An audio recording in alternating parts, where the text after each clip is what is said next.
Howdy, folks, and welcome to another day in the Milky Way. Tonight we got a great show for you. I'm going to be doing some from this book here, The Star Library, and it's Life in the Rocky Mountains. And we're going to be reading from the story. I've been doing this as part 3. Thank you all for coming and listening to what I got to say, and the story that seems to continue and continue. I do not have a PDF for this, so you're just going to have to follow along, and I'll present some pictures. But this is quite the detailed book, and it just goes on and on. And I probably won't read the whole thing, but what I'm going to read is going to be good enough. And we might skip a few chapters and go to the end eventually. But I'm going to make it at least a 3, 4, 5-part series, something like that. So you'll get plenty of this to look back on. It's to give you an idea of what life was like going out into the wilderness, packing your things, going out where white men had not treaded before.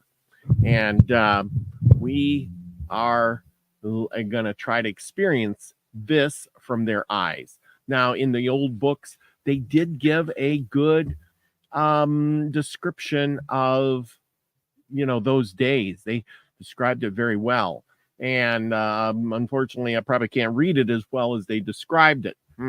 So don't worry, I will be mispronouncing plenty of words. So there you go. Now I'm going to put my marker in here, and we're going to continue on where we left off the last time. And that is on September 9th. Okay, and I'll give you something better to look at than my ugly face. So there we go. I got them.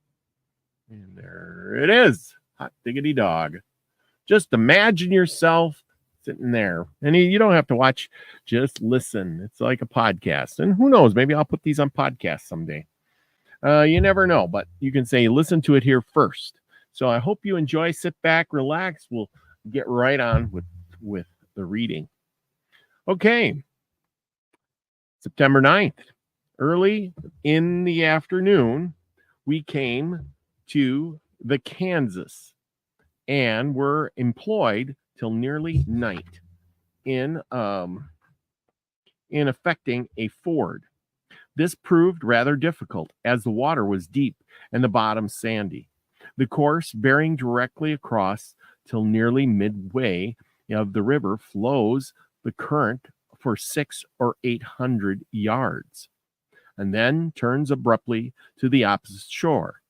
The Kansas at the crossing was not far from 600 yards wide, and steep banks of clay and sand. The fording accomplished, we traveled some 6 miles and encamped for the night. Our visitors yet honored us with their presence, some under pretense of trading horses, others of bartering for tobacco, whiskey, coffee, and ammunition, but most of them for the real purpose of begging and stealing. The Kaw Indians are a branch of the Osage tribe, speaking the same language and identified by the same manners and customs. They number a population of 1,600 and claim all the territory west of the Delaware, the Shawnee, and the Potawatomi line to the headwaters of the Kansas.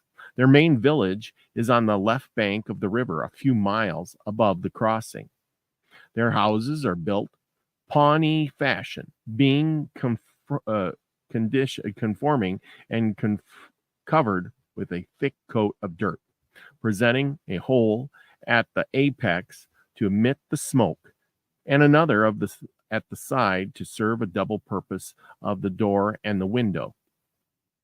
The whole building describes a complete circle, in whose center is placed a hearth fire, and at the circumference of the couches of the inmates. Its floor is the bare ground, and the ceiling the grass brush, and the poles which uphold the incumbent earth forming the roof and the sides.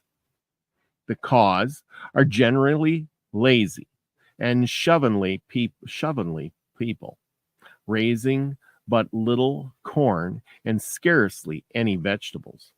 For a living, they depend mostly upon the chase. Their regular hunts are in the summer, fall, and winter, at which time they all leave for the buffalo range and return laden with a full supply of choice provisions. The robes and skins thus obtained furnish their clothing and articles of traffic. As yet, civilization has made but small advances among them.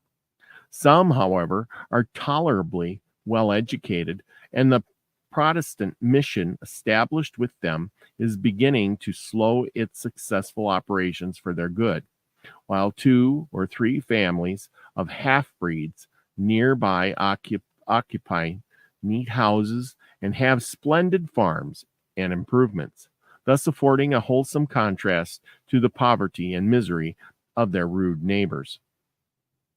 The distance from Independence to this place by the mountain trail is some 80 miles over a beautiful and fertile country, which I shall hereafter take occasion to notice more fully. Before leaving, we were further increased by the ascension of 2 Canadian voyageurs, French, of course. Our force now numbered some 24, one sufficiency formidable for all the dangers of the route. September 10th. Beginning our way, we proceeded till late night, still attempted by our Indian friends, not the originals, but a few more of the same sort, who kindly supplied their places, seeking to levy fresh drafts upon patience and generosity. These were more important for liquor than any other preceding them, though in fact the whole nation is nowise remiss in their devotion to King Alcohol. One fellow in particular exhausted all his ingenuity to obtain the wherewithin to wet his whistle. He was shifty-faced old man, and occasionally much sport, for his supplication is broken English, which ran pretty much as follows: Big man, me, chief, black warrior, me, American soldier, love American heap, big man, me, love whiskey heap, white man good, or white man, American heap, big man me, love whiskey heap, whiskey good, love whiskey me, drink heap whiskey, no good, no, give me whiskey, drink, me, chief, me, American, me, black warrior, heap big man, me, love Americans, take him handshake, white man good, whiskey good, me love whiskey, love him heap, no give black warrior whiskey, no, one let drink, whiskey good, me love him, make black warrior strong, big man me, chief, me love him, make black warrior, American soldier, me love Americans, shake him hand, fight him, bad Indian no love white man, kill him, white man good, me love white man, whiskey good, me love whiskey, no give black warrior whiskey, one lethal drink, me chief, one little drink, yeah, me chief, big man me, etc., etc., etc. In this strain, the old fellow continued as long as he followed, or he had listeners to follow. And let's see, let's go with this one.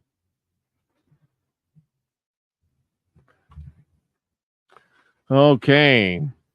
In this strain, the old fellow continued so long as he had followers to listen, but without success, although, as I afterwards learned, 2 wagons were freighted with the nauseous articles. None of it was suffered to find its way down the throats of the thirsty guests. Pursuing a watery course nearly parallel with the Kansas, for 3 successive days we passed the 14th encampment at Big Vermilion for the purpose of procuring a quality of hickory for gun sticks and bow timber. Hickory is unknown to the Rocky Mountains, and this being the last place on the route affording it, each of our company took care to provide himself with an extra gun stick. Small pieces of suitable for bows find market among the mountain Indians, ranging at the price of a robe each, while gun sticks command $1 a piece from the hunters and trappers. We were also careful to provide an extra quality of ox bows, ankle trees, and as a resource in case accidents or breakage. These are articles with which every caravan should be furnished on a journey across the Grand Prairies. In this vicinity, a species of shrub, which I have above noticed in various places, designated as redroot on our voyagers, became quite abundant. The redroot is highly esteemed, and as a substitute for tea, and my own experience attests as superior of flavor to any article of that kind imported from China. In appearance, it is very similar to the tea of commerce, and it affords at all times a most excellent beverage. It is found only upon the prairies between the frontier and the Big Blue, and in some portions of the Rocky Mountains. Leaving Big Vermilion, we traveled rapidly the 2 days subsequent and arrived at the North Fork of Blue, a large, deep stream tributary to the Kansas. We were detained till the 24th, the creek being impassable on account of high water. Well, however, the beauty of this place and the variety of the landscape scenery served in great measure to alleviate the weariness of delay. The country was most agreeably interseeded with little uplands of the dales and simply watered variants and woods and prairies, and aired in all the gravity, loveliness, and wildflowers. The bussy bee, afraid of the cruel persecution of man, had here sought a secure retreat to pursue and molest, but nefarious employ.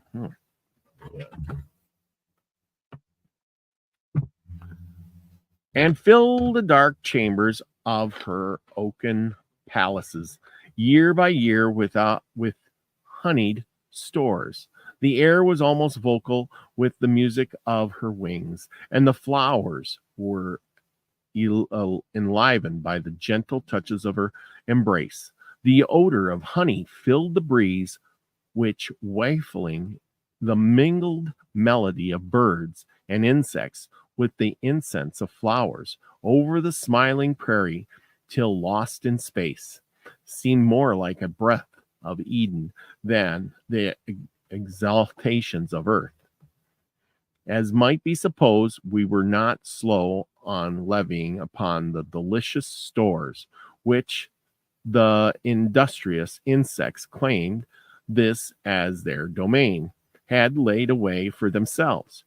During our stay, no less than 4 bee trees were leveled, and every pan and kettle, pail and keg, or empty dish in the whole camp was filled to overflowing, and every stomach to replenishing with honey of almost crystalline transparency. The great abundance of deer and turkey, and other game in the vicinity also contributed their share of amusement and enlivened the interval of detention. At length, By a partial sustenance of the water, we were enabled to effect a crossing and renew our journey. Pursuing a course north or west northwest on the 27th, we met a small party of whites on their return from the mountains, and yielding to the temptation presented by the luxuriant and well-wooded valley with a pretty streamlet, the two parties made common camp. Our new acquaintances were taking a large drove of horses and several domesticated buffalo with them to the States. Their horses had been mostly obtained from Upper California the year previous by a band of mountaineers under the lead of one Thompson. The band, numbering 22 in all, had made a descent upon the Mexican ranches and captured between 2,000 and 3,000 head of horses and mules.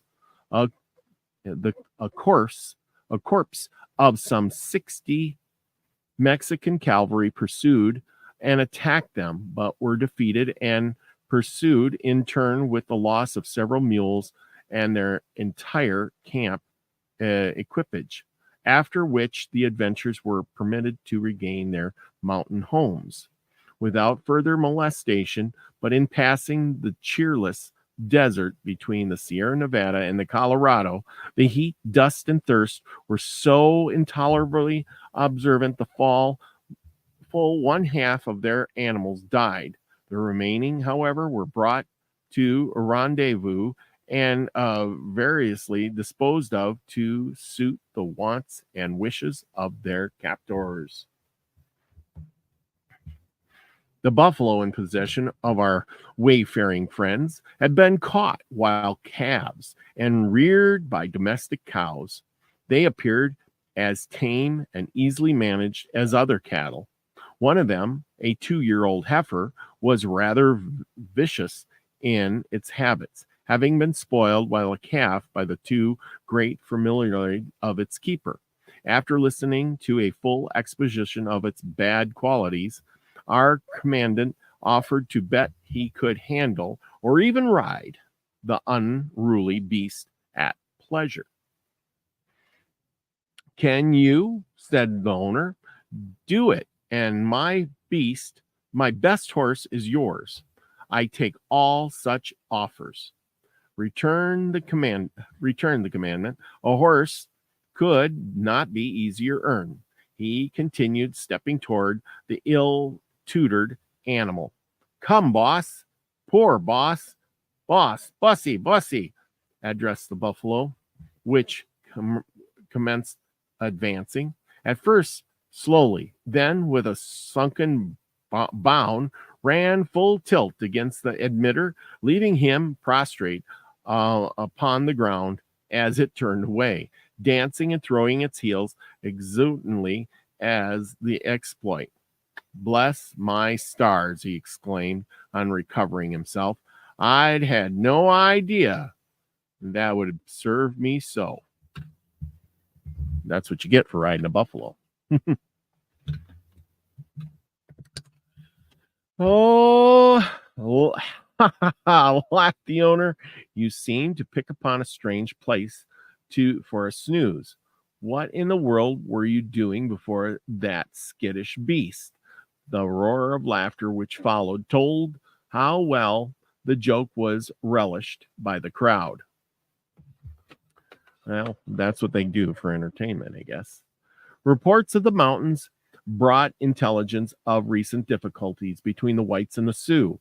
The latter having murdered several trappers, a battle had also been fought in the Snake country, in which the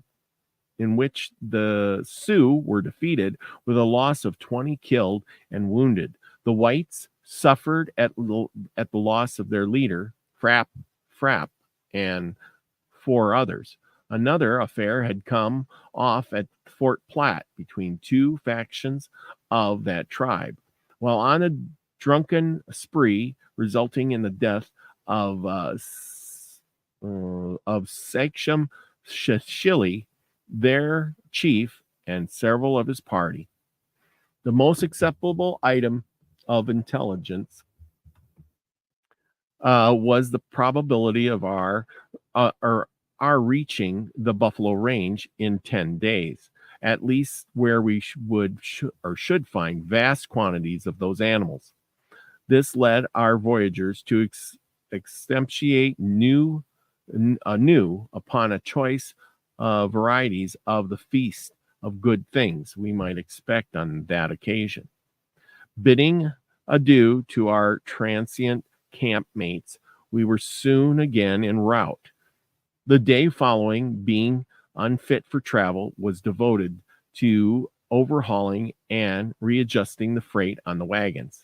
Here, for the first time, I ascertained the fact that a portion of the above consisted of no less than 24 barrels of alcohol designed for the Indian trade. This announcement may occasion surprise to many when aware of that the laws of Congress prohibited under severe penalties the introduction of liquor among the Indians as an article of traffic, subjugating the offender to a heavy fine and confiscation of effects. Trading companies, however, find ways and means to smuggle it through by the wagon load under the very noses of the government officers stationed along the frontier to enforce the observance of laws. Wow. Even back then, they had people trying to enforce liquor laws. Go figure, people. Go figure.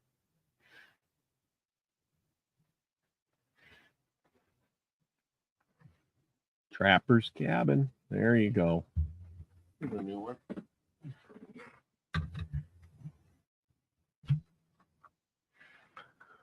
Oh, I am interestingly led by the conclusion that these gentry are willfully negligent of their duty, and no doubt there are often weighty inducements presented to them to shut their eyes, close their ears, and avert their faces, to let the guilty pass unmolested. It seems almost impossible that a blind man retaining the senses of smell, taste, and hearing could remain ignorant of a thing so probably plain. The alcohol is put into the wagons at Westport in Independence in open daylight and taken into the territory in open daylight, where it remains a week or more awaiting the arrival of its owners. 2 government agents reside at Westport, while 6 or 8 companies of dragoons are stationed at Fort Leavenworth, irresistibly for the purpose of protecting the Indians and suppressing this infamous traffic. And yet, it suffers no diminishment from their vigilance. What faithful public officers! How prompt in the discharge of their whole duty. These gentlemen cannot plead ignorance at the excuse. They well know that alcohol is one of the principal articles of Indian trade. This fact is notorious. No one pretends to deny it, not even the traders themselves. And yet, because no one talks or takes the trouble to produce a specimen of the kind of freight taken, more or less all mountain companies and force them to see, taste, touch, and smell, they affect ignorance, and is thus the benevolent designs of the government are consummated by the petitioners upon the public treasury. Well, there you go. So the government says don't give alcohol to the Indians, and they sign forces to protect them from that, and yet they give alcohol to the Indians, which causes lots of trouble. So there's no winning in this. You're creating See, this is where I always say the government's creating the problem. The people are creating the problem because the main source of trade is alcohol, and yet they are giving it to them. Had they, okay, here, well, let's go on. Had they the will to do so, it would be no difficult matter to put a stop to such exportations. The departure of any one of these companies for the mountains is a thing too difficult to be effected, unknown, and stealthy. It becomes public talk for days and even weeks previously. Scarcely anything would be easier than for those whose business it is to keep on and look out and enforce the law to its full extent upon each of the offenders. A few examples of this kind would interpose an insuperable barrier to the further prosecution of an illicit traffic in the manner it is at present carried on. A few faithful public officers and attentive to their duty, regardless of the fear of favor, would soon accomplish an object so desirable. Yeah, see, all they have to do is arrest 2 or 3 people, put a stop to it, and nobody else would do it. But they keep doing it because they've turned a blind eye to it. In subsequent pages of this work, I shall have an occasion to notice a few of the many evils resulting from this criminal neglect, but at present forbear further remarks. Our arms were now put in order to immediate use, each individual appointing to himself a good supply of ammunition to be ready at all times in case of attack. Guards were ordered to be constantly on the alert. The company was divided into 2 parties, one for day and the other for night guard, and these again were subdivided for alternative reliefs. Thus, one of each subdivision serving a day and a night, and the reserve the day and night succeeding. The day guard consisted of only 2 persons upon duty every other day, but the night guard numbered 10. 2 being on duty for 2 hours were then relieved by the 2 next in succession, and they by the next, and so on. Strict orders were also given to prevent any from leaving camp or parting from the caravan while traveling. In fact, everything began to assume a warlike aspect, as it were really in danger of apprehensive of the immediate re-encounter. Several boxes of clothing and supplies were also open for such as wished to purchase, but every article deposed was sold at an enormous rate. Tobacco bringing from $1 to $3 per pound, according to quality. Butcher knives from $1 to $1.50 each.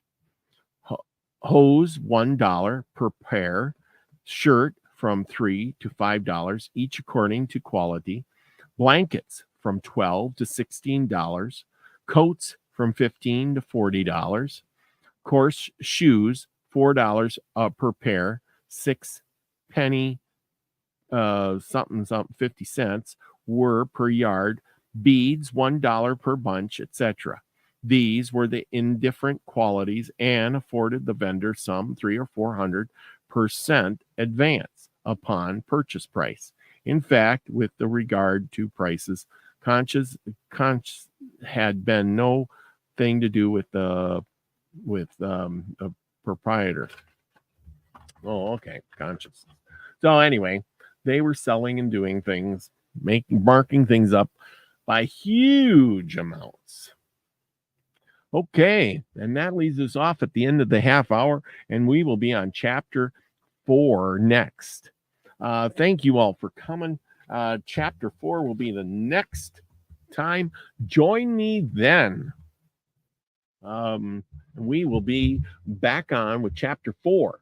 Chapter 4 is going to be great. It's going to be better. Now they're all carrying their guns. They're watching guard over the liquor they got. It's going to be a fascinating time. Will they get attacked by Indians? they're carrying all this valuable stuff. Blankets, $16. Shoes. When did a blanket cost more than a pair of shoes? Wow. You'd think these guys were, tobacco, $1 a pound. Well, anyway, good times back then. Somebody was making money, and that's almost expensive for today. So with that, remember, everybody, go out and be the frequency you want to receive. I love you all. Thanks for listening. Share this out, do whatever, dislike, it doesn't matter. It all works in the algorithm limits. It keeps me going and YouTube going, and it's all great. Remember, be the frequency you want to receive.